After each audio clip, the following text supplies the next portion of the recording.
को लगता है कि उसका वोट सच मायने में रखता है। आइए हम सब मिलकर ये सुनिश्चित करें कि हमारा चुनाव तंत्र विश्व का सबसे स्वच्छ, पारदर्शी और विश्वसनीय तंत्र बने। राजकुमार रोड जी, बोलने का अवसर धन्यवाद सभापति महोदय। आज एसआईआर पर सदन में हंगामेदार चर्चा हो रही है, काफी हेल्दी भी चर्चा हुई। मैं विशेषकर कम ही समय लूंगा, मैं कोशिश करूंगा कि कम समय मेरी बात रखूं।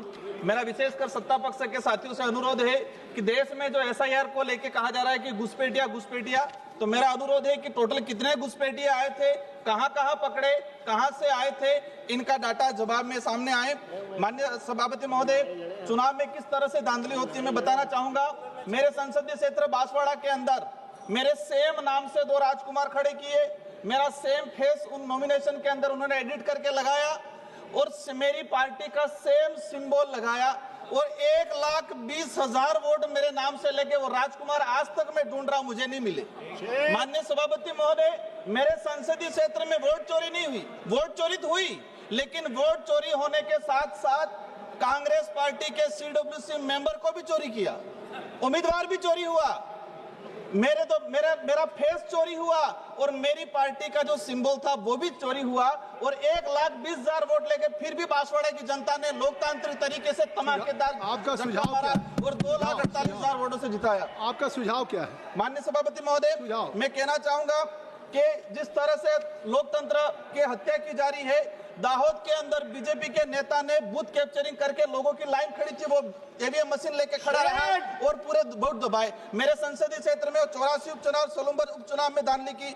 मेरा आपसे अनुरोध है कि इलेक्ट्रॉनिक कोई भी वस्तु हो हैंग हो सकती है, तो फिर ईवीएम हैंग क्यों नहीं हो सकता है? देश लेवल चुनाव आयोग तो कई बार बैलेट पेपर से चुनाव कराया जाए, समय तो दिया है बैलेट पेपर से चुनाव कराने में किस बात की दिक्कत है कि आप उनको ईवीएम का कई बार डेमो सर? मेरा एक पॉलिटिकल पार्टी के सर मैं एक ही मिनट में अपनी बात को रखना चाहूंगा कि कोरोना काल में जिस तरह से प्रभाव पड़ा था, इसी तरह इस एसआईआर की वजह से शिक्षा पे प्रभाव पड़ा। अधिकतर शिक्षक कर्मचारी लगाए। मेरा निवेदन है आपके माध्यम से कि देश के सरकारी शिक्षण संस्थाओं।